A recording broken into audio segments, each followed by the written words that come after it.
Hi there, so in this video I'm going to be installing this diesel heater here for my van, and when I first did this conversion 3 years ago these were about 400 or 500 quid if I remember correctly. These have come down so much in price. This was £107 from eBay, and thought it was about time I gave one of these a try. This is an all-in-one unit. Quite often you buy them separately, the heat exchanger and a tank and all that stuff. But I thought this was a little bit more handy for me for ease of installation. And the way this works is it's got a diesel tank in the top section. In the middle it's got a heat exchanger here, which blows hot, clean air into the cabin of your van from these 4 holes, and it sucks air in from the back. So the air sort of comes in here and goes out there. And then for the burning process, it sucks clean air from outdoors and then blows exhaust to the outdoors there. So you've got 2 inlets, 2 outlets, one from the cabin for each and one for the outdoors for each. So let's just take a little bit of a closer look at what's inside this case.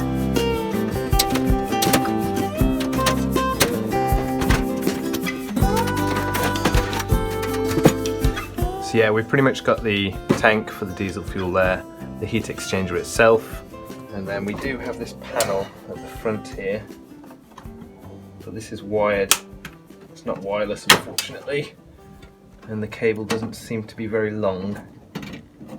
So I think I'm going to try and install this in a place where I can just leave this panel fixed here. So this is the exhaust pipe that will go through the floor and out the bottom of the van. Hot air pipes that I can use should I want to channel the hot air to elsewhere in my van. I might not bother with them. And then we've got the air intake, the external intake. These 2 thinner pipes, I'll have to drill a hole in the floor of the van so that they go to the outside. It has got an air filter. I think that's an air filter for the air intake. Jubilee clips and clamps, that kind of stuff. Power wire, because this does have a 12-volt connection on the back there. And that's about it. The only other thing is, also came with this handy little remote here. Off, on, minus and plus. I'll have to play around with that. So my van is a T4 and these are quite small vans, so I haven't really got a lot of space. This is too low down, I can't fit it anywhere under there. I do have the large cupboard in the back under there, but I'd have to start cutting out sections of the cupboard there, which I don't really fancy doing. This seems to be the best place that I can think of at the moment. So this is going to be where I'm installing this. I'm not too pleased about this being in the same cupboard as the electrics there. I'm probably going to think about relocating these electrics to elsewhere in the van. Not quite sure yet, but for the moment I'm just going to focus on installing this here. The crucial thing really is if I drill for the exhaust pipe and the air inlet, where is it going to come out? It's very difficult to actually measure that, but from what I can tell from the crude measurements I have made, it's going to come out just about here somewhere, I think. I was trying to just cut some of this wood away to get to the metal, but this little pilot drill here decided to make its way all the way through the bottom anyway. Let's go and see exactly where outside the holes come through. Okay, let's come through there. Just this spot here. That's not too bad. So I'm going to make that hole the same size as the exhaust pipe.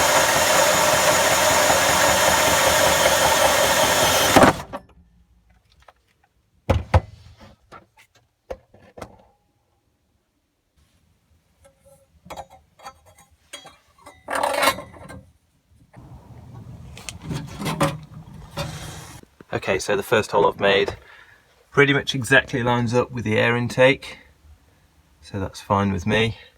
I need to do the second hole just an inch or so in front of that. Probably move on to that tomorrow. It's getting a bit dark outside. See you in the morning. Not quite as nice a day today, but I'm going to carry on. I'm going to drill that second hole there.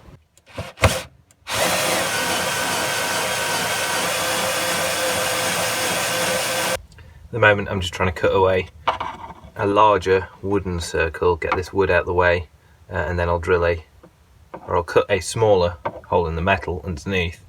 That way this wood is a little bit away from the exhaust pipe there.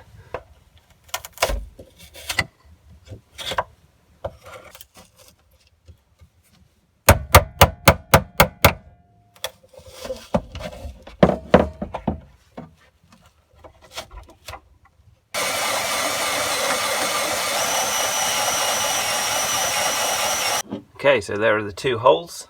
Exhaust here. I've also filed down the edges, got rid of any sharp bits, and put just a little bit of spray paint on there to protect the metal from rusting. So the next thing to do now, I'm going to take a look in the manual. I know it's got stuff about the positioning of the pipes. Okay, installation of combustion supporting air sucking tube and exhaust discharge tube. So I've had a read through this, a couple of key bits. Only the air inlet tube and exhaust tube provided with the heater can be used. The air inlet tube is a corrugated pipe made of aluminium tube, covered by plastic and paper, blah blah blah. Please identify them and do not make mistakest installation. So I'll definitely make sure to get these the right way around. They're made of different materials. This is going to be more of a heat resistant material, I guess. So I'm not going to make mistakest installation. Also this bit here, the openings of the tubes should not be opposite to the direction of the running vehicle. So I guess we can't have air blowing into the tube, so we need the tubes to be facing towards the backwards of the vehicle. And also I need to make sure that the tubes don't come back up again, or if I do, I could drill a little hole in the tube to let water out if it should gather in there.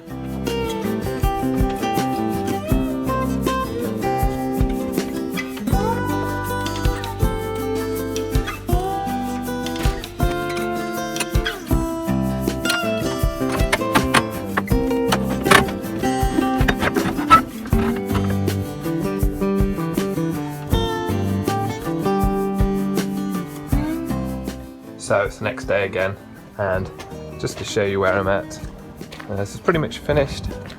Just got to do a couple of slight adjustments.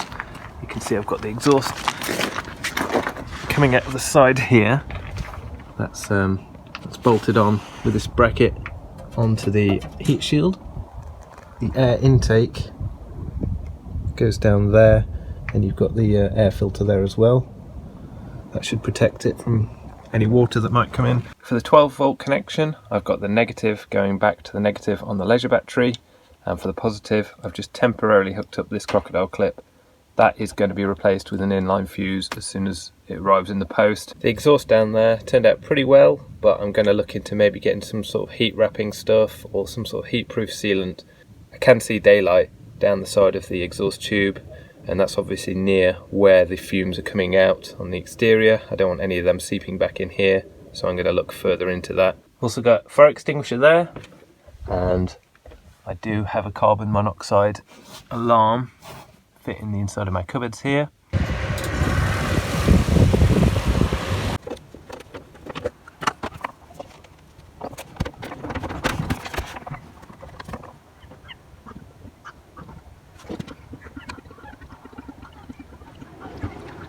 Okay, so I've been playing around with this for the past day or so, and my first impressions, it's a little bit more heavy duty than I was expecting. It certainly heats the van up very effectively and very fast, but it is a little bit noisy. It's got like a clicking noise, which is the diesel pump. It goes click, click, click as it's operating.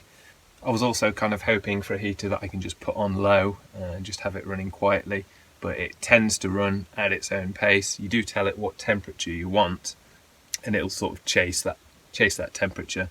But when you first fire it up, it always goes into its full mode to heat itself up.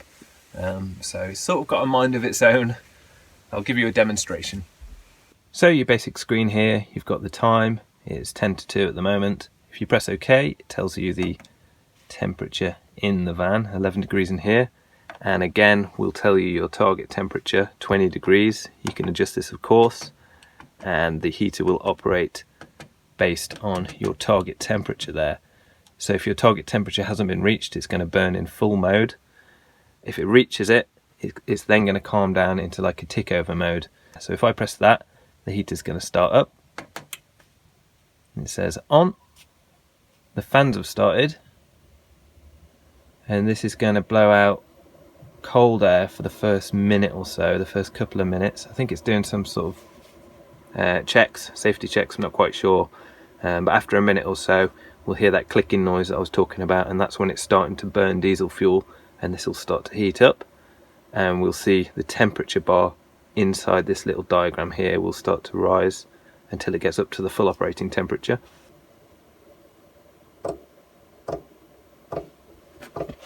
So yeah, you can hear the clicking noise there, and that means that I'm going to start getting some warm air out of here soon. It's 1:52, it's 12 degrees in here. I'm going to set the target temperature just to 16, I don't want to get too hot in here.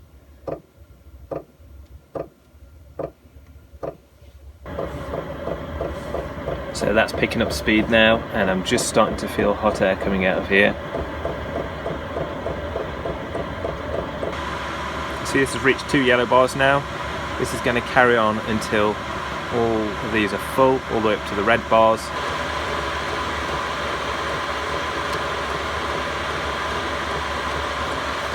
Okay, so we've just reached our desired temperature of 16 degrees.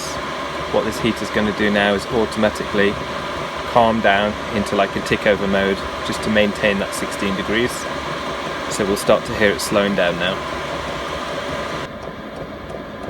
Okay, that's slowing right down now. It's actually gone up to 17 degrees.